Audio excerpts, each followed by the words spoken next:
Assalamualaikum semua.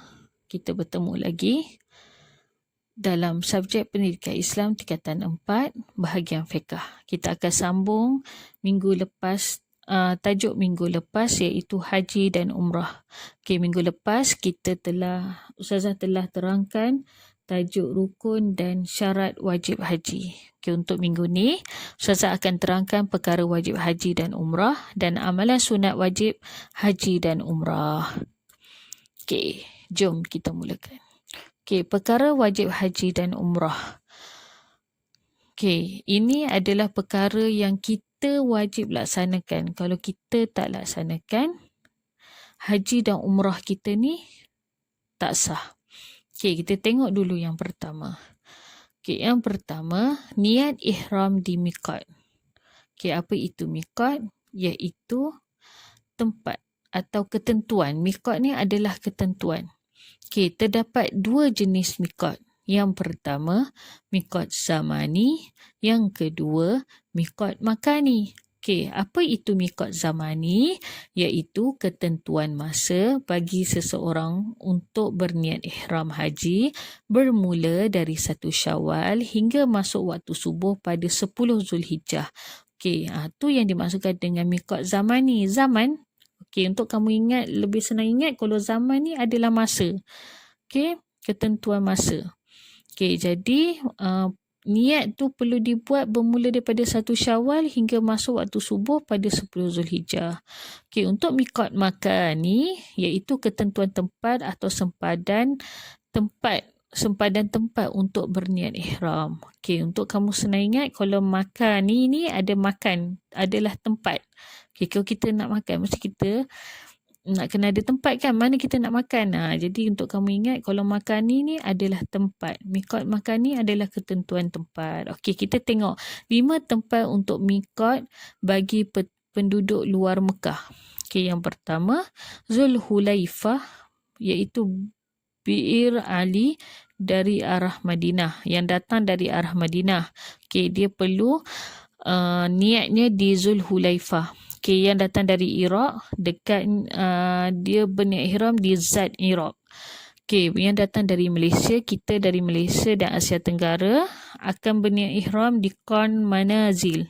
Okey, kita Malaysia ni, kalau dalam kapal terbang ataupun kita dah nak sampai, kalau kita sampai ke Mekah dulu contohnya, orang dalam kapal terbang tu akan beritahu kita, okey, kat mana kita perlu berniat ihram. Kalau kita singgah di Madinah dulu, tempat kita adalah Qarn Manazil. Okey, yang seterusnya Yalamlam, yang datang dari Yaman, Juhfah yang datang dari arah Mesir dan Tunisia. Okey, perkara wajib yang kedua, haji bermalam di Muzdalifah. Okey, umrah dia tak ada bermalam di Muzdalifah, hanya haji sahaja, iaitu berada di Muzdalifah selepas tengah malam 10 Zulhijjah hingga sebelum terbit fajar. Okey, yang ketiga, melontar 7 anak batu di Jamratul Kubra. Okey, hanya haji sahaja yang ada, umrah tak ada lontar 7 anak batu. Okey, hanya haji saja. Masa melontar bermula selepas tengah malam 10 Zulhijjah. Okey, seterusnya, bermalam di Mina. Hanya haji sahaja bermalam di Mina, umrah tiada.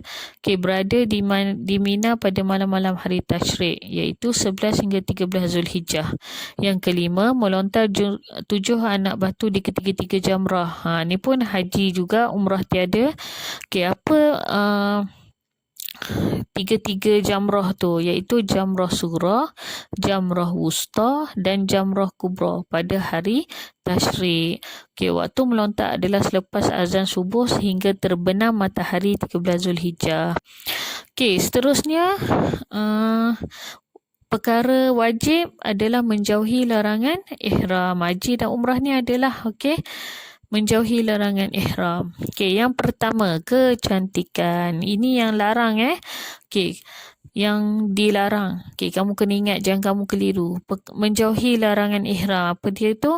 Iaitu kecantikan. Okey, kecantikan ni lelaki dan perempuan. Menyapu minyak rambut, tak boleh.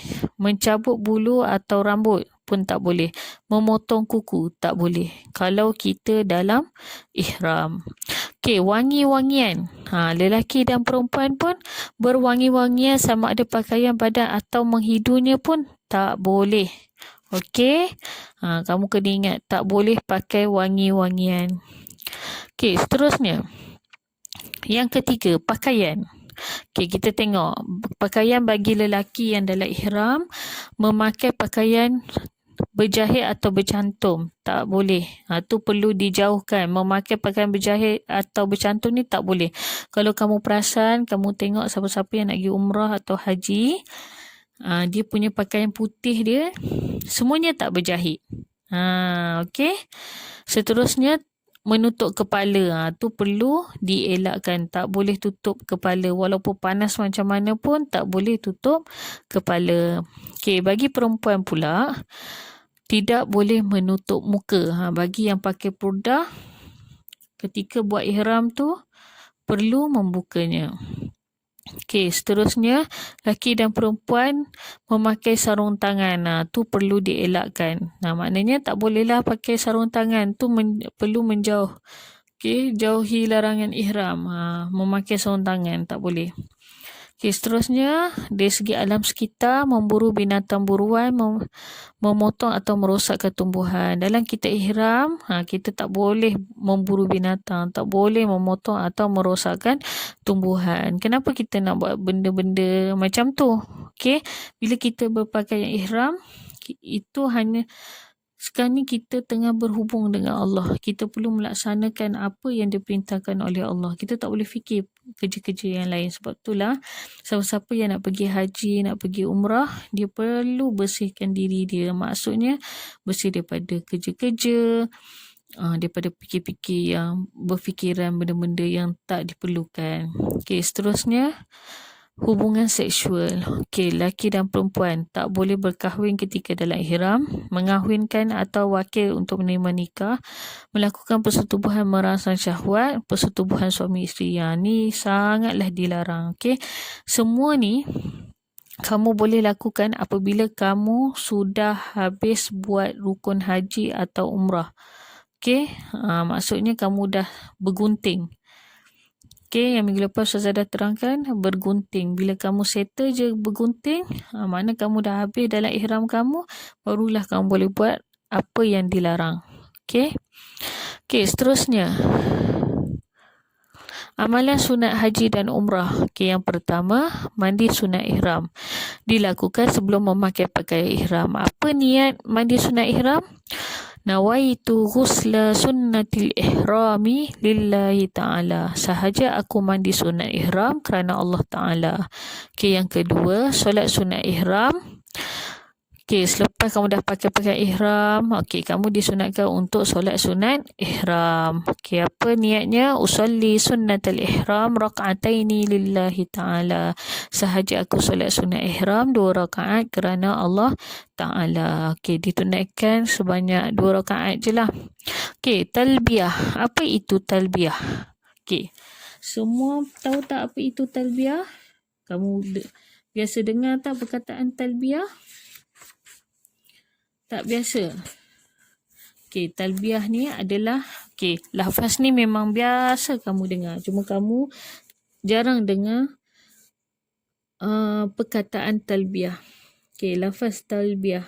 Labbaik Allahumma labbaik, labbaik la syarika laka labbaik, innal hamda wan ni'mata laka wal mulk la syarika lak. Labbaik Allahumma labbaik, labbaik la syarika laka labbaik, innal hamda wan ni'mata laka wal mulk la syarika lak. Okey, apa maksudnya?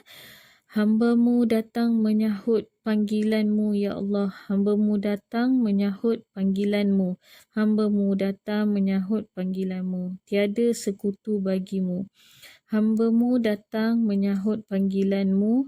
Sesungguhnya pujian dan nikmat adalah milik-Mu. Begitu juga kerajaan. Tiada sekutu bagimu. Okey, sebab itulah kita kena menghayati. Okey, bila kita melafazkan ni bukan saja-saja kita lafazkan. Okey, ia mestilah dari hati yang ikhlas. Okey, seterusnya amalan sunat yang lain, mengutip anak batu di Musdalifah. Itu bila kamu melaksanakan haji. Mengutip 7 anak batu pada 9 Zulhijjah. Untuk melontar di Jamrah Kubra pada 10 Zulhijjah. Okey, yang terakhir, solat sunat selepas melakukan tawaf. Okey, apa niatnya? Usalli sunnat tawaf raka'ataini lillahi ta'ala. Sahaja aku solat sunat tawaf 2 rakaat kerana Allah Ta'ala. Okey, sunat dilakukan di belakang makam Ibrahim. Okey, terima kasih. Ustazah harap semua faham penerangan Ustazah. Kalau tak faham, boleh tanya. Semoga video ini bermanfaat untuk anda. Jangan lupa jawab soalan yang diberikan. Terima kasih.